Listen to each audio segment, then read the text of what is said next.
because a lot of people don't have a solution for my problems. And that's why I miss my dad. He passed away last year. He was always the solution. Like if you tell him something, he's going to know how to help you navigate fixing that issue. He's not just going to sit there and let you run your mouth and vent and you leave out with nothing. So that's what I'm used to. And then he always taught me, like, if someone can't help you come up with a solution, then like why are you talking about it? You just want to vent, you just want to talk just to talk. So now in my mindset it's like I don't even want to waste my energy being like, girl, this and this happened, because like you gonna do with that information? You just go back and tell somebody else, or you're just gonna have it just to have, like, I would know how to fix this and move forward. I say this all the time. People pray wrong. People pray really wrong. I've noticed this for a long time. I don't pray for things. I've never, I haven't done it since I was a teenager, right? And if I'm saying a prayer in my house or, somebody saying a prayer, like I'll tell them to take it back. I don't ask God for things. He gave me the power already. I pray for patience, not to smack somebody, right? I pray for sustenance to hold me over. I pray for direction to teach me how to use this power you already gave me. And I think that is a part of the culture of entitlement, that people think that they can pray that the car won't run out of gas, even though you see it's on E and you've rid on it for 50 miles. You see what I'm saying? They live in that culture of entitlement. And what I'd like to call it is willful ignorance, right? So we live in a society so set up. I think we did too good of a job as a society, for real. Because I'm not trying to sound like an agent of chaos, but I say all the time, blow it up. You want people to get back to basics. You want them to start appreciating people. You want to get them back on their P's and Q's. Take the structure out. Let them know when they call 911, nobody's coming. Then we're going to see the true character of people, and they can start to rely on each other, fix problems and solutions. Like JR said, that is what gets me high in life. I don't do drugs because I get high off of problem solving, on to the next one. So that's how I feel about it. I have 2 points. So one for Mike before I forget. In regards to, like, you brought up God, and like a lot of times people make it feel like God has something to do with it. Like they put everything in God's hands, but not realizing, like, hey, you have to work. Like you have to put in the work, and like you can't just pray yourself out of a situation, right? And it's so true. People pray wrong. And in regards to Peef, like, because when you were speaking, people who are, let's say they need to change, they're not gonna take what you said lightly, like, oh, you need to change, just get on with it, right? And I feel like a lot of times, like, I'm an optimistic person. Kind of, you sound optimistic, like you find the best in every situation. But sometimes when I'm listening to like one of my friends, my really good friends, and he would, like, let's say he's having a bad day, I'm like, hey, listen, it's okay, it's not the worst of it. It's like, you know what, just listen to me. Like, just like I'm going through something, just like listen to me. And sometimes I can't always give them advice. I realize I have to kind of step back, because then the advice may seem rude or something like that. So have you ever caught yourself in that situation before? Talking to me. Where or Lapeef, like, have you ever, like, have you guys ever gave someone an advice and that person got, like, upset? Like they were just like, hey, like, it's my life, I don't want to change, like, I think it's good. Well, like, look at the way you phrase that. So people don't want, this is a very funny thing you're asking, because I look at that all the time, right? So I was raised by both my parents, and I had a different experience than most people have, right? If my mom, I think as a Nigerian woman, she tried to come to my dad with some Western woman talk, like, I just want to talk. And he would get upset because she would say stuff like, no, I just want to talk to you. Don't give me a solution.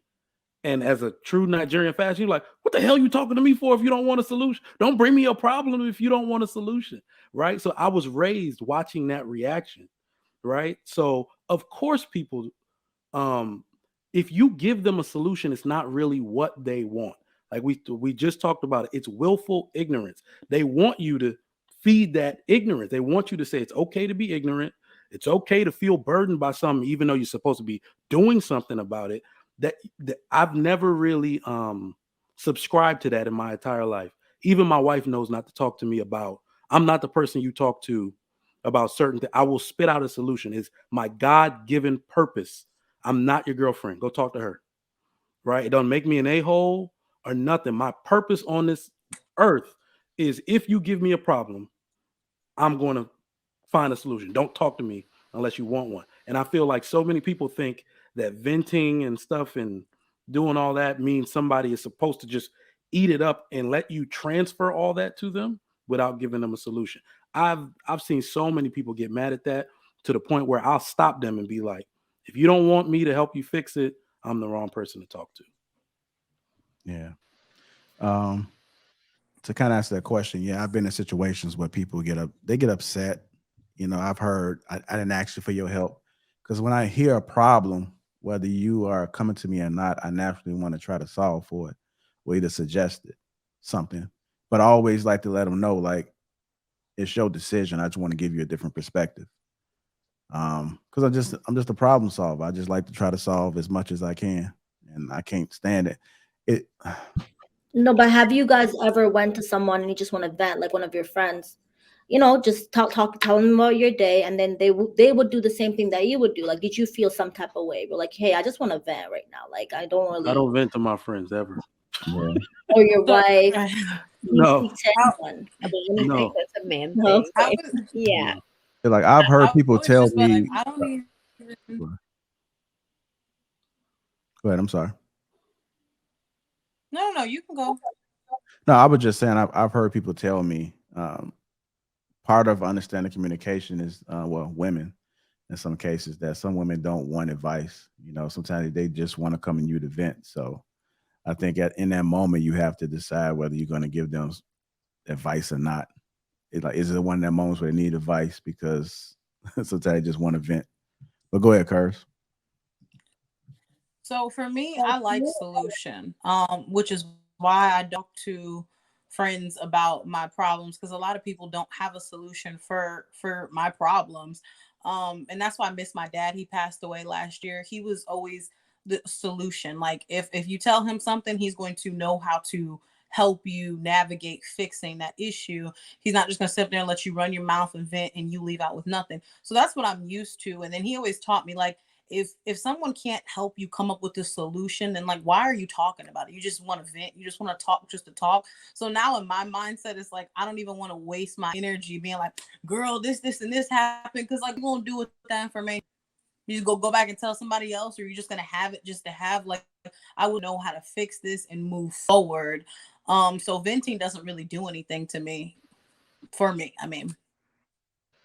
Yeah, I'm the same way, Curse, for life. My dad, that's my go-to man. When he say T baby, I already know he finna go in on me real quick.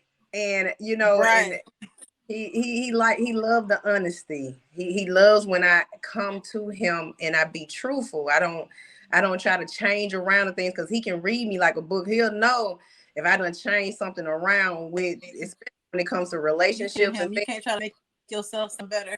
No, I can't. He would say all that. Right. I know you done hit some man with that smile. Yeah, you can't trick me with that smile. You can't trick me with none of those things. So my dad, yeah, that might be, he might be the only person that I can go to when it comes down What? to Right. like, no friends. I can't go to, baby, they'll put me in the same position as them. If I go to, Or they'll give you some terrible ass advice. You can't even nothing with. They would give like, I'm trying to go to Jack. I need a solution. Yeah, right.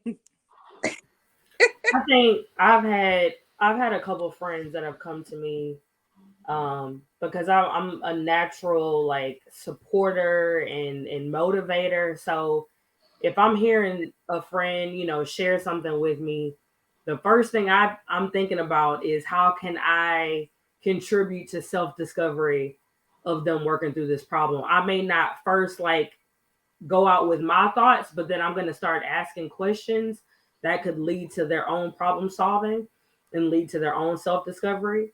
But with me doing that, sometimes I have had a friend that was maybe, like, pissed, that is like, okay, well, I'm gonna give you about 2 times the vent, but then the third time, I'm like, all right, I'm putting on my gloves. I'm getting in the ring with you because obviously this is a thorn in your side right now. Obviously this is something that's hindering your life or hindering your growth or whatever.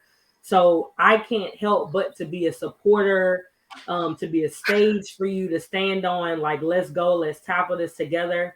And I have had a friend, I can think of one friend that has come back and said, you know what, thank you for not just continuing to let me go in this cycle of venting and, just saying the same thing and complaining about the same thing. Let's change it. Let's do something different. And how, as a friend, how can I help you?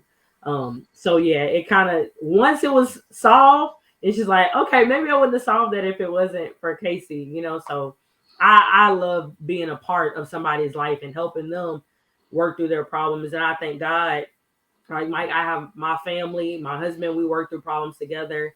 And I'm a communicator.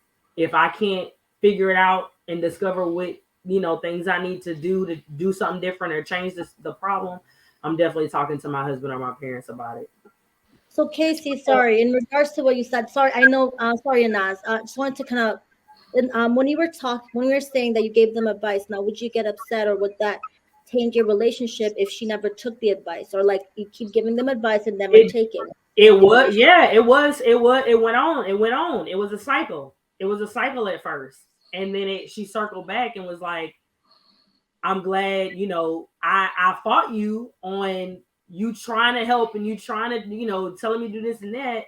So it was a little, and that's why we have probably one of the closest relationships to this day. Like, I feel like when you have those relationships, all of our friendships aren't like yin and yang. You know what I'm saying? Sometimes we clash. Sometimes it can be fire and ice. Sometimes it's just like, woo, but then that's also why the friendship works, because it's that balance, that back and forth of energies. And when you're low, I may be gassed up, so I'm about to make sure you good, and vice versa. So that was like a little problem in our friendship for maybe a month or so, a month or two maybe, and then we ironed it out. But I'm definitely, like you guys said, I can't take the constant dumping of negativity, complaining. Like, I want you to get it out. I don't want you to walk around. But at the same time, all right, 2-3 times, we got to do something. And I just can't stand by and let you sink. I can't do it. Even if I don't have it, like, I'm like, let's go find it together. Like, I'm gonna help you. Like, let's go, look up, find, research. Like, I'm not the know-it-all, but I'm like, we got to do something, and I'm gonna help you do it. You know what I'm saying? So that's me. Okay, we get final thoughts. Anybody else want to speak on it? Yeah, I just wanted to jump in on this. I think out of everybody that's spoken, I align probably most with Casey, with a little bit of difference. So for me and my circle, there's always like the check-in before venting. Hey, I need to vent. Do you have space?